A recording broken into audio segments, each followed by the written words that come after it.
Hi students, this is your May 1st from last week, your countdown 2 weeks math explanation. Okay, let me go over all of your answers. Okay, number 1, a rectangular frame measures 15 inches by 17 inches. So draw that out. So 15 inches by 17, you can do either one as your length and width. Okay, so the longer one, I'm going to make 17, this one 15.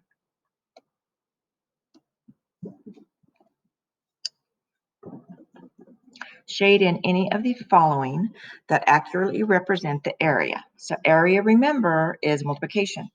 So that one will work. 17 plus 10 plus 17 plus 5. That one's not going to work. 17 times 10 plus 17 times 5. Nope, that one's not going to work. And then 15 times 10 plus 15 times 7. Nope, that one's not going to work. The only one that's going to work is this one, 15 times 17. I'm just going back over, making sure. Let's see. Oh, you know what? This one's going to work. I knew that one made sense. Okay, so if you look at this problem, remember if you break it apart, you can also multiply by breaking one of the numbers apart. So 17 stays the same, and then 15 is going to be broken apart into 10 and 5. We're still going to multiply because we have to multiply those parts and then add them together.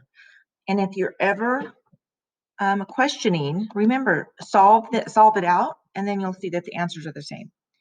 Okay, so those two are your answers. Let's see. And then this one might work too. Let me see. 15, 10, and yep, that one's going to work too.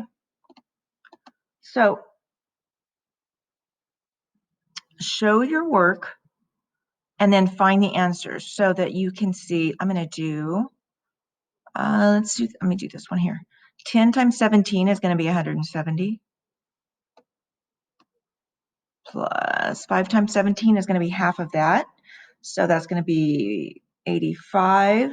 Let's see, 50. Yep, 85. If you add those up, you're going to get 5, 5, and 2, 255. Here, 10 times 15 is 150. Oops. And then 15 times 7, so that is going to be 105. I'm trying to draw. Okay, so when you add that up, 5, 5, and 2.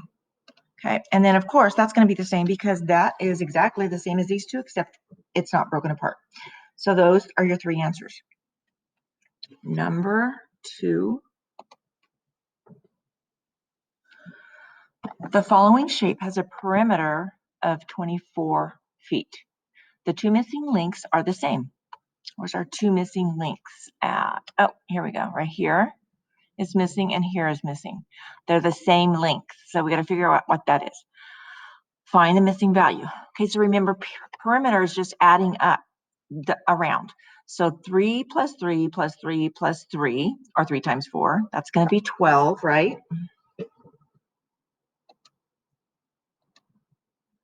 Okay, so we know that we have 12 of it with these 4 side links.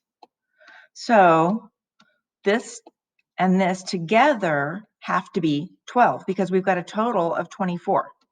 So it has to be 12 for the 2 missing sides. So if they're the same length, which it says they are, what is half of 12? Half of 12 is 6 and 6. Those have to be, that has to be the side lengths.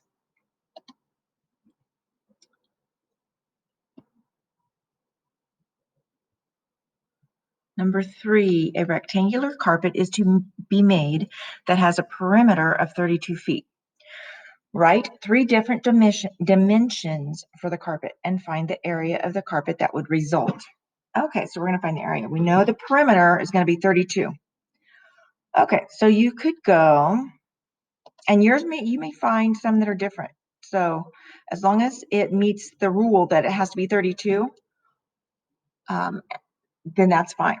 So I'm going to do, let me see, oops, let me take that off. I'm going to do let me erase some of that.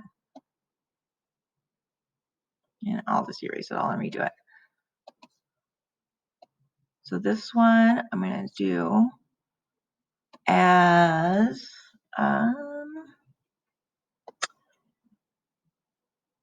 8. So 8 and 8, that's 16. Now I better do, I was thinking area. That's going to have to be, let me do that bigger. So sometimes it's just guessing and checking like I'm doing. So I'm trying to think of numbers that will work, and that I didn't like those numbers because I would have to use, it wouldn't match what I'm drawing. Okay, so 10, let me do 14. So 14, and that means this side's going to be 14. So that means I've got 10, 28 here, 28, 29, 30, 31, 32. What is the area of this? 14 times 2 is going to be 10, 28 for this one. And my length is going to be 14. And my width is going to be 2. Oops, that's a 2. Okay, so you guess and check your way through. If you need me to help you with the bottom 2, I can, but I want to see what you do. Work through it, draw them out, and see what works. You just have to make sure that your 2 lengths are the same and your 2 widths are the same, and they add up to 32 feet. Okay, so then you can find the area given that. Okay, let's go to the next one. A carpenter has a board that measures, oh, let me erase that part. That measures 6 feet by 4 feet. A small rectangle measuring 1 foot by 1 foot is cut out of the middle. How much area is left? So 1 times 1 is going to be 1 square foot. We've got 24 square feet. So 24 minus 1 is going to be 23 square feet. So draw that out so you can see it, but that's going to be your answer. 23, don't forget, we're finding area, square feet. Okay. A scientist keeps track of how many fruit flies are in a container every morning. The amounts for the first 4 days are 6, 14, 22, and 30. A, if the pattern continues, how many flies will be in the container in the 6th? Okay, so let's go 1, 2, 3, 4. We got to figure out 6. Okay, so 6 plus what is 14? Because 6 times nothing is 14. So if I have to add, it's going to be 6 plus 8 is 14. Okay, so it's 14 plus 8, 22. Oh, and it is. 22 plus 8 is 30. So the first one is adding 8. So this one's going to be 38. And this one's going to be 46, I believe. 38. Yep. And then 46. So the answer that you need here is going to be 46. There will be 46 fruit flies on the 6th morning. How many more flies are there in the jar each morning? Okay, so just you're going to add what we just did. There are 8 more jars in the fly each morning. Okay, so you're going to explain that here. And I believe that's it. Yep, the rest are just fact practice. If you have any questions about anything I went over for last week's math countdown, 2 weeks and 3 weeks, just let me know and I'll talk to you soon.